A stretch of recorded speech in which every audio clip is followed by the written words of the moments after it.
Well, whenever a bomb goes off, there are those who are quick to blame MI5 or the police. But last month, the man in charge of Britain's counter-terrorism effort sought to put things into context. Ken McCallum said more than 30 late-stage terror plots had been foiled in the UK in the past 4 years. Right now, however, the efforts of police and MI5 will be on making sure there are no more imminent attacks. Let's talk this through in the company of Graham Whettone, former police officer of 30 years standing, now a policing analyst. Graham, thanks ever so much for joining us tonight. Do appreciate it.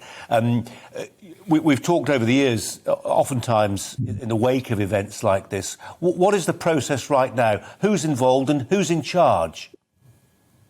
Counter-terror branch will be leading the investigations. We saw from the press briefing, so they would take primacy with this, but they work very, very closely with the local police force who covers the area themselves. Also closely links with the security services as well. So a sharing of information and intelligence, loads of background checks on the now named individual, his links, his associates, internet history, mobile phone history, all those sort of things. Background checks, just trying to work out a motive. And as Mark alluded to in his report, are there more devices? Are there more links? This is just one individual who's acting on his own. They're the key questions that need to be answered. Key questions that need to be answered. I wonder how many questions are put by politicians into this process. I mean, it feels like we always get Cobra meeting, and there's a great sense of political urgency that the politicians, even the Prime Minister, are sort of taking charge of the investigation. I just wonder to what extent Cobra feeds into this process at all.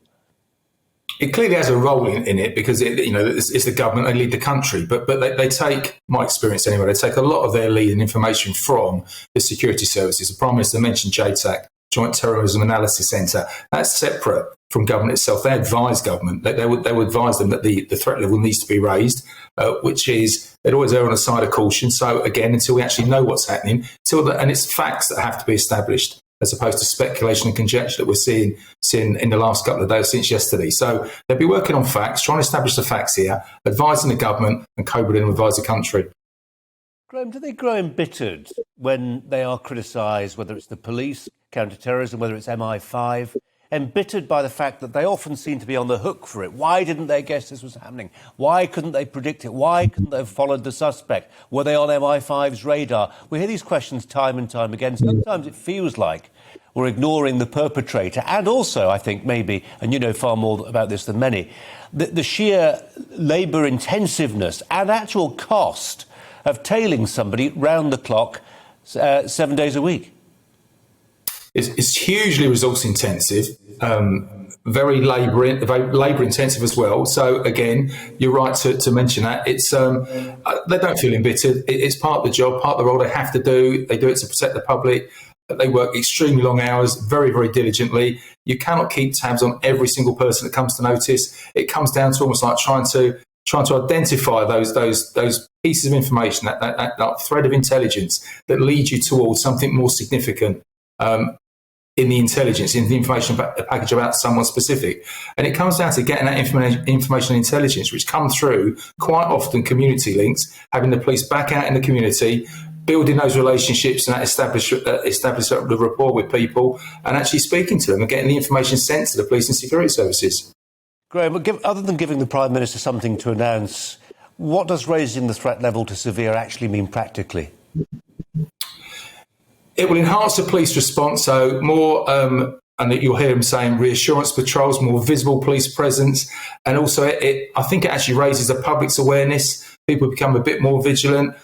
We have a tendency to almost like slip back into old ways if it isn't like a reminder. So by raising the threat level and the media covering it, it's now gone up to severe.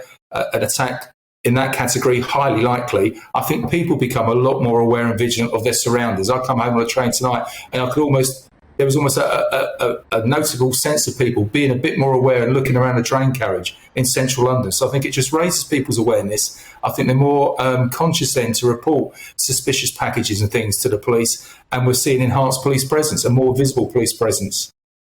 We don't know, do we, obviously at this stage, whether this might be a one-off incident or whether it's the beginning of a terror campaign leading all the way up to Christmas. We do know, however, don't we, that, sad to say, sometimes these lone wolves, individual operators, don't need to be a part of a network.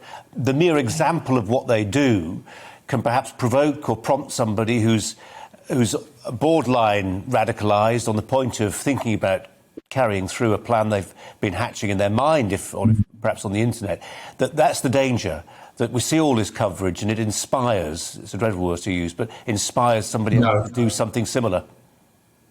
But that comes down to the government strategy. The contest strategy has got four strands to it. It's about basically, and one of those is preventing. So identifying people, stopping people either becoming terrorists or supporting terrorism. So it's about pursuing those that are looking to carry out acts of terrorism, preventing people from being a terrorist, preventing people being radicalised, identifying those vulnerable people. And again, it was mentioned in Mark's report, people sitting at home who become almost like bedroom jihadists. We've had lockdown, people sitting in without being able to get out, have people become radicalised in that period of time.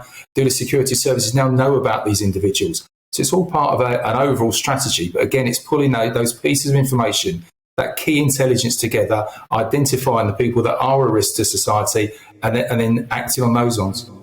Graham Whetstone. Graham, thanks for your time.